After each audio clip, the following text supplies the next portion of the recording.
All right, welcome to The Explainer. Today we're uncovering the fascinating and honestly kind of surprising Roman history that is buried right beneath modern Austria. We're looking at a crazy story of war, ancient philosophy, and how modern towns remember or, as you'll see, sometimes completely reimagine their own pasts. So let's jump right in with a question that really reorients how we view the ancient world. You know, when we think of Roman emperors, we usually picture them lounging around at marble palaces in Rome, or maybe attending gladiatorial games draped in a purple toga, right? But the reality for one of Rome's most famous rulers, the philosopher king Marcus Aurelius, was drastically different. He actually spent years of his life roughing it in the cold, muddy frontier of modern-day Austria. But why? Well, to figure out what he was doing there, we first have to picture the Danube limes. Recently recognized back in 2021 as a UNESCO World Heritage Site, this wasn't just a river. To Rome, this was literally the edge of the civilized world. It was this heavily fortified military line keeping the Roman Empire separated from the fierce Germanic tribes up north. If this border fell, the very heart of the empire was exposed. And in the 2nd century AD, that border was under massive threat. Okay, our first stop on the river is the ancient cavalry fort of Commagene, which is now the modern Austrian town of Tulln. Now, it didn't just pop up overnight. Starting out as a basic wood and earth camp way back in the late 1st century, it slowly evolved into this massive, heavily fortified stone stronghold. As the threat across the river kept growing, it became an absolutely essential gear in the Roman military machine. And I mean, Tulln is absolutely obsessed with these Roman roots today. It's wild. You can literally walk through the city right now and touch a 3rd century horseshoe-shaped Roman tower, or the remains of the ancient double gate. But it goes way beyond just old ruins. The town boasts a Roman museum, a Marcus Aurelius park, and, get this, even a local middle school named after the emperor. They've totally woven him into the fabric of everyday life.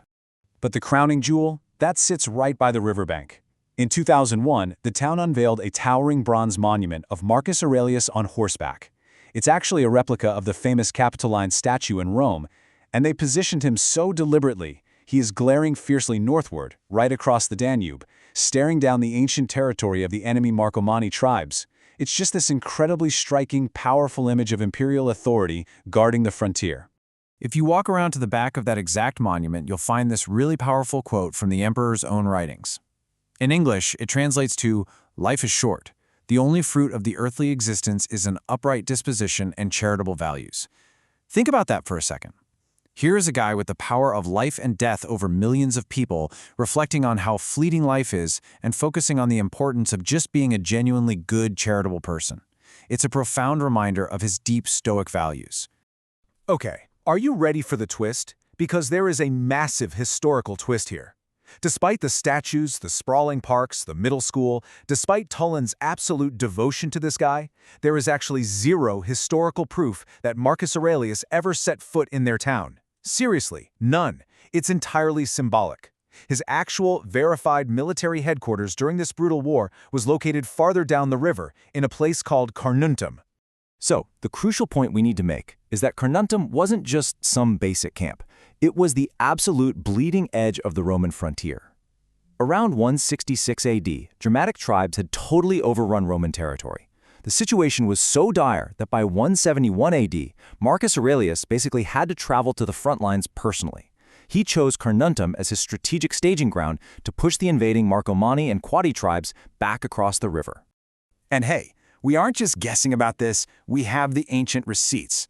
The historian Eutropius confirmed the deployment, noting that the emperor, quote, lingered at Carnuntum for 3 years without interruption. Just let that sink in.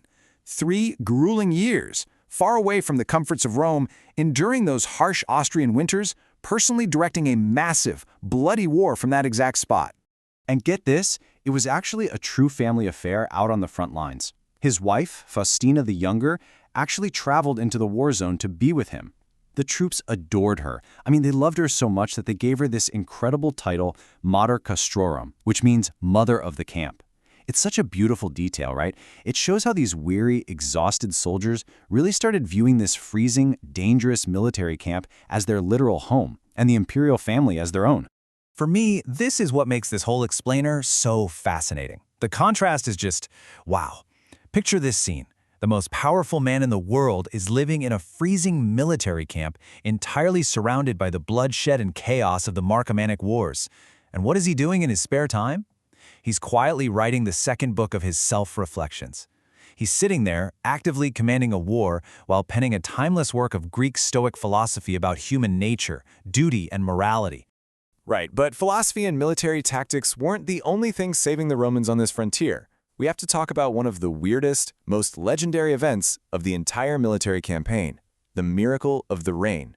What exactly was it, and why did it become such a big deal? The ancient sources paint a seriously terrifying picture. A Roman legion was completely trapped deep in enemy territory by the Quadi tribe. They were cut off from all their supply lines, baking in the heat, and literally dying of severe thirst. They were totally doomed. And then, out of nowhere, boom! The skies rip open with a massive, violent downpour. The Romans drank the rain, regained their strength, and actually defeated the enemy. This event was considered so incredibly monumental that they literally carved it right into the Marcus Aurelius column, which still stands in Rome today. Now, what exactly caused this miracle?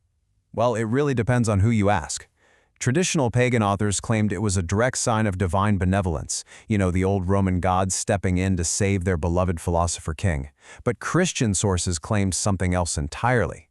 They argued the rain was a direct answer to the desperate prayers of Christian soldiers serving within the Roman ranks.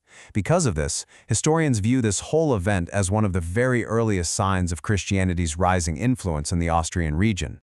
So, bringing it back to today, how do we keep this history alive? Well, cross-border initiatives like the Living Danube Limes project are actively working to ensure that this ancient heritage is protected for future generations.